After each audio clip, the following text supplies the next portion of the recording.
Welcome to my YouTube channel. Friends, आज हम बात करने वाले हैं विजिटर वीज़ा के डॉक्यूमेंट्स की रिक्वायरमेंट के लिए कि कौन से ऐसे डॉक्यूमेंट्स होते हैं जो विजिटर वीज़ा एप्लीकेशन के लिए बहुत ही मैंडेटरी हैं और उसको आपने कैसे तैयार करना है।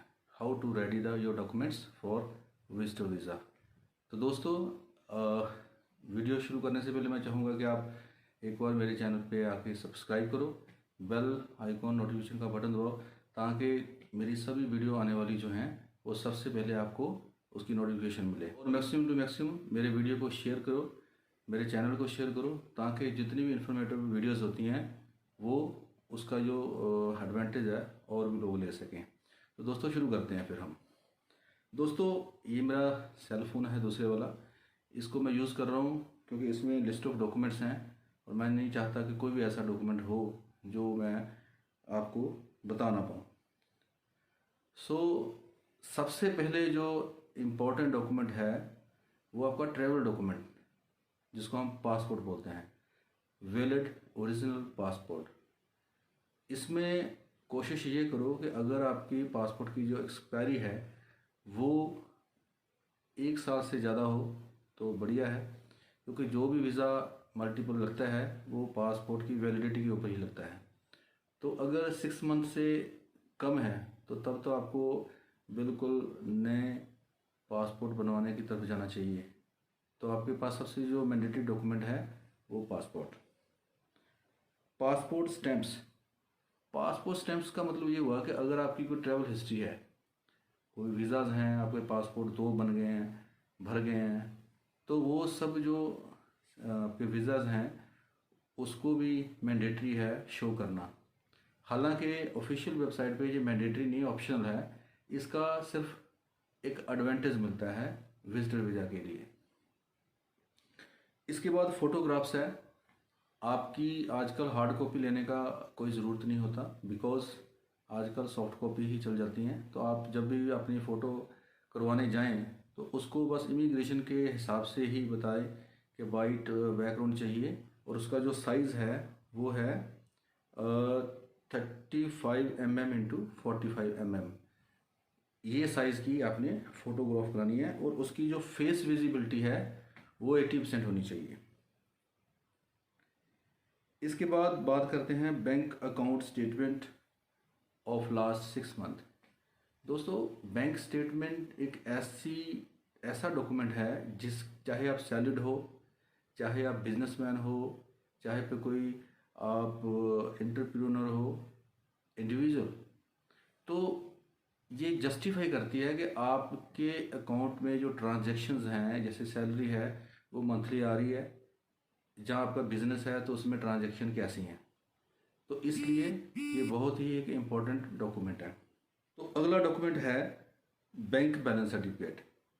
फ्रेंड्स, बैंक बैलेंस सर्टिफिकेट भी बहुत ही इम्पोर्टेंट डॉक्यूमेंट है। इसमें बेसिकली ये देखते हैं कि आपके पास कितना फंड है।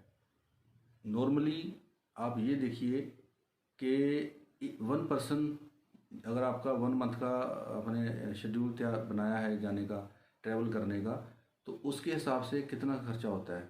1 पर्सन आप मान के चलो भी 5 से 6 लाख रुपया तो चाहिए। अगर आप स्पाउस के साथ जाते हो तो कम से कम आपके पास 12 से 15 लाख रुपया ज़रूर होना चाहिए। इतना फंड तो आपको रखना ही पड़ेगा। इसके बाद अगर आपके पास कोई एफडी है, एलआईसी पॉलिसी है, पीपीएफ स्टेटमेंट है, तो ये भी एक एडिशनल आपके पास एसेट है शो करने के लिए। ये भी एक आपकी जो नेट वर्थ जो आपकी बनती है, जो सीए बनाता है, जिसकी हम आगे बात करेंगे, वो इम्पोर्टेंट रोल प्ले करती है नेट वर्थ बनाने में। सी एयरपोर्ट मैं इसका बाद में जिक्र करता हूँ। प्रॉपर्टी वैल्यूएशन इसको भी मैं बाद में लेता हूँ। इसके बाद आईटीआर लास्ट 3 ईयर। जो बिजनेसमैन है वो डेफिनेटली आईटीआर ही उनका होगा। जो सैलरीड हैं उनका फॉर्म 16 है, जो फार्मर हैं उनका फॉर्म जे है, और जो कैश में भी हैं तो उनको इनकम सर्टिफिकेट वो बना के ले सकते हैं अपनी कंपनी से लिखवा के मेरी सैलरी कितनी है। तो ये भी एक बहुत ही मैंडेटरी डॉक्यूमेंट है। जॉब ऑफर, बेसिकली जो सैलरीड हैं उनका जो जॉब ऑफर है, लेटर है, एक्सपीरियंस लेटर है, पे स्लिप है लास्ट 3 to 6 मंथ की, वो ज़रूरी है। सैलरी स्टेटमेंट है, एनओसी और लीव लेटर। जॉब अगर कर रहा है तो कंपनी से उसको लीव लेटर बहुत लेना ज़रूरी है कि मैं इन डेटों को ट्रैवल करूँगा तो मुझे इतने दिन की लीव चाहिए। ये बहुत ही इंपॉर्टेंट डॉक्यूमेंट है specially for the salaried person. इसके बाद बिजनेस, जो जिनका बिजनेस है तो ऑब्वियसली बिजनेस रजिस्ट्रेशन चाहिए उनका, जीएसटी नंबर हो गया, letter heading, visiting card, current account. Current account अगर नहीं भी हो तो सेविंग अकाउंट है वो भी चल जाता है, इसमें कोई इतनी ज़्यादा प्रॉब्लम नहीं है, बस उसकी ट्रांजैक्शन अच्छी होनी चाहिए। क्योंकि मैंने ऐसे देखा है सेविंग अकाउंट के ऊपर भी बहुत बिजनेस देखे हैं मैंने।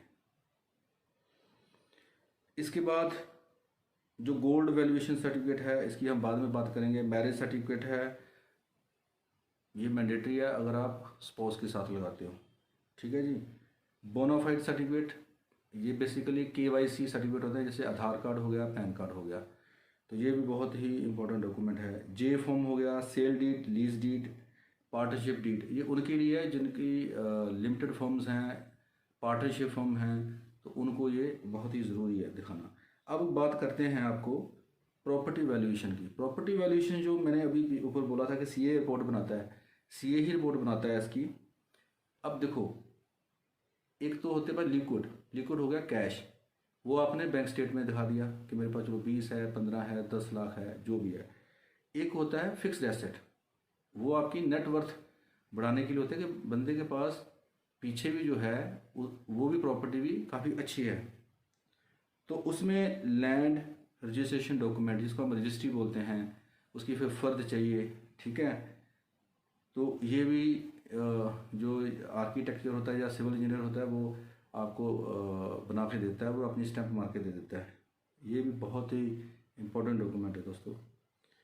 और जो सीए आपकी नेटवर्थ बनाएगा, अब उसमें जो आपके पास गोल्ड है उसकी वैल्यूएशन काम आती है, जो आपका गाड़ी है, टू व्हीलर है, एफडी है, जितना भी मैंने ऊपर बोला था, एफडी हो गया, एलआईसी पॉलिसीज़ हो गई हैं, ये सब आपको टोटल एक नेटवर्थ बन जाती है कि इतना पैसा तो बंदे के पास बैंक में है और इतना लाख की या करोड़ की जो प्रॉपर्टी है बंदे की वो फिक्स्ड एसेट में है। तो ये आपकी एक तरह से वर्थ बनाती है कि यहाँ से जो बंदा है वो एप्लीकेंट है वो वहाँ यहाँ इंडिया में बहुत वेल सेटल्ड है और ये जेनुअनली घूमने जा रहा है। जेनुइनिटी नज़र आनी चाहिए कि ये जेनुइन घूमने के लिए ही जा रहा है। इसलिए इसके अलावा हम 3 चीज़ें और बात करेंगे। देखो, आजकल तो शोर पड़ा है कि 179B, जिसको कनाडा के एक न्यूज़पेपर है उसने बताया था कि कुछ ये हटा दी है, ऐसा प्रपोज़ल है। लेकिन दोस्तों मैंने ऑफिशियली अभी इसके बारे में कुछ नहीं देखा, ना साइट पे देखा, ना कोई CIC जो न्यूज़ होती है उसमें कुछ देखा है, ठीक है। ये एक हवाई है, र्यूमर है।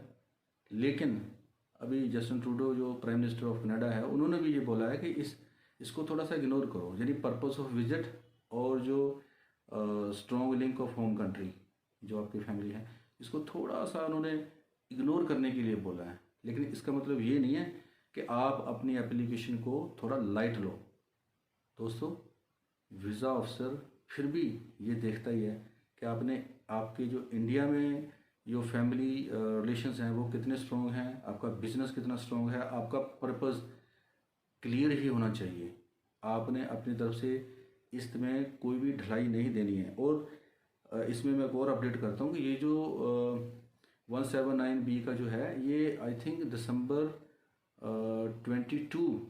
31 दिसंबर 22 से पहले जो एप्लीकेशन लगी हैं ये उनके लिए है, क्योंकि बैकलॉग अप्रोक्सीमेटली 7 लाख के करीब है विजिटर वीज़ा का जो टेम्परेरी रेजिडेंस हैं, तो उनके लिए ये प्रोसेस है कि फ़ास्ट करो। अब फास्ट प्रोसेस में भी नुकसान भी हैं, फ़ायदे भी हैं, रिफ्यूज़ल भी ज़्यादा हो सकती हैं और इसमें वीज़ा के चांसेस भी ज़्यादा हैं। तो उन्होंने बेसिकली ये बैकलॉग क्लियर करना, लेकिन येस 23 के बाद जितनी भी जनवरी से फाइलें हैं तो वो बहुत ये चीज़ों के ऊपर वीज़ा ऑफिसर देखेगा। तो यही मेरा था बेसिकली ये वीडियो बनाने का मतलब कि विजिटर वीज़ा के लिए जो भी चाहता है कि अप्लाई करना, उसकी एक डॉक्यूमेंटेशन प्रेपरेशन अच्छी हो। आपने जो फंड्स दिखाने हैं वो ये ऐसा नहीं कि 2 महीने पहले किसी से ले लिए और दिखा दिए। No, you have to wait, you have to prepare your file before 6 month. कम से कम 6 महीने पहले अपनी प्रोफाइल को आप बिल्डअप करो। हर चीज़ की जेन्युइनिटी नज़र आनी चाहिए, तो वीज़ा अफसर आपको वीज़ा देगा। तो मैं आस करता हूँ कि मेरी ये वीडियो जो है ये आपको काफ़ी फ्रूटफुल, इसका जो फ़ायदा मिलेगा आपको। और मैं ये भी चाहता हूँ कि आप मेरे जो चैनल है उसको सब्सक्राइब करो और नोटिफिकेशन बेल के ऊपर भी आप बटन ज़रूर दबाओ, ताकि और शेयर ज़रूर करो, अपने दोस्तों मित्रों के साथ शेयर करो। हो सकता है किसी का प्लान बन रहा हो विजिटर वीज़ा के लिए, तो उसको ये वीडियो कुछ थोड़ा इनिशिएट करे कि भाई हाँ हम भी जा सकते हैं। Thank you.